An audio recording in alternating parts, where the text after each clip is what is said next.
Hello বন্ধুরা, আসসালামু আলাইকুম। কেমন আছেন সবাই? আশা করি অনেক বেশি ভালো আছেন। তো ঈদের পর থেকে তো অনেক বৃষ্টি, কোথাও বের হওয়ার কোনো রকম সুযোগ নাই। আর গতকালকে যেহেতু বৃষ্টি কম ছিল আর আমাদের দাওয়াত ছিল, তো আমরা দাওয়াতে গেছিলাম। আসলে কোথায় গেছিলাম অনেকে জিজ্ঞেস করবেন। আসলে আমরা গেছিলাম ওনার বাল্যকালের বন্ধু বাসায়।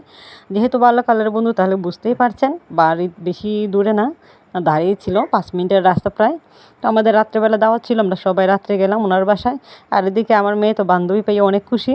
তো ওনার একজন মেয়ে ছিল, তো মেয়ের সাথে অনেক খেলাধুলা করছিল আমার মেয়েটা। আর এদিকে আমাদেরকে নাস্তা দেওয়া হলো। তো আমরা প্রথমে শরবত পান করলাম। আর এদিকে অনেক ধরনের নাস্তা হয়েছে। এটাকে আমাদের এলাকায় ডালপুরি বলে, ভিতরে ডাল থাকে। তো এই নাস্তাটা আসলে আমার খুবই ভালো লাগে খেতে, আর আমি এই নাস্তাটা খাচ্ছিলাম। তো শুধু এই নাস্তা না, আরও অনেক ধরনের নাস্তা দেওয়া হয়েছে।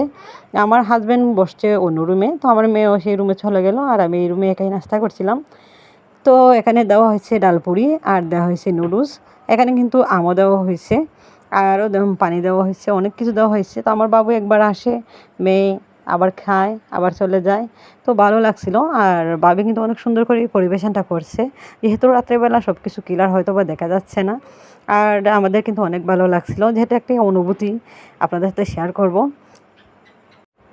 আমার ছেলে মেয়ে তো ভীষণ খুশি, এদিকে খেলা করে অন্যদিকে খেলা করে। তো আমি ওনার আম্মুর সাথে বসে বসে নাস্তা করছিলাম, আর আমরা সবাই মিলে অনেক গল্প করছি। সবাই মিলে বলতে ওনার মা, ওনার ছোটো বোন এবং ওনার ওয়াইফ, আমরা সবাই মিলে অনেক গল্প করছিলাম। আর অনেক ভালো লাগছিল, অনেক কথা হয়েছিল আমাদের মধ্যে। তো আমরা খুব হাসাহাসি করছিলাম। আর এদিকে আমার ছেলে মেয়ে তো ভীষণ খুশি, এই রুম থেকে সেই রুমে ঘোরাঘুরি করছে। আর যেহেতু ছোটো বাচ্চা পাইছে, তো ওরা আরও ভীষণ খুশি, ওদের সাথে খেলা করছে। তো আমার এগুলো দেখে অনেক ভালো লাগছিল। যাই হোক, অনেক ভালো লাগলো। তাছাড়া অনেক ধরনের রান্না করা হয়েছে।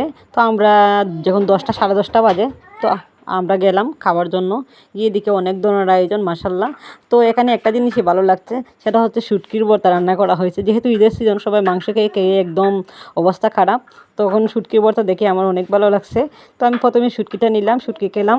আর অন্যদিকে ছোটো মাছ ছিল, বড় মাছ বোনা ছিল, তাছাড়া আরও ছোটো মাছ ছিল, আরও তরকারি ছিল, অন্য কিছু গোস্ত টোস্ত ছিল, ভাজি ছিল। তো আমরা সবাই মজা করে খাবার খেলাম। খাওয়ার পরে যখন আমরা বিদায় নিতে যাব, উনি অনেক ধরনের আবার নাস্তা দিছিলেন, পায়েস দিছিলেন মিষ্টি। তো আমরা এগুলো খেলাম। খাইতে খাইতে আমরা একদম শেষ অবস্থা। যখন বিদায় নিয়ে চলে আসব, তখন কিন্তু আবার উনি, যেটা আমি আশা করিনি, আমরা কেউ আশা করিনি, সেটা করেছেন। আর সেটা হচ্ছে আমাদেরকে সালামি দিলেন, আমার ছেলে মেয়েকে দিলেন। তো আমরাও ওনাদের দাওয়াত দিয়ে আসলাম, ওনারা আসবেন। আর সব মিলিয়ে দিনটা আমার কাছে স্মরণীয় দিন হয়ে থাকবে। সবাই ভালো থাকবেন, আর আমার ভিডিও ভালো লাগলে লাইক কমেন্ট শেয়ার করে দিবেন। আসসালামু আলাইকুম।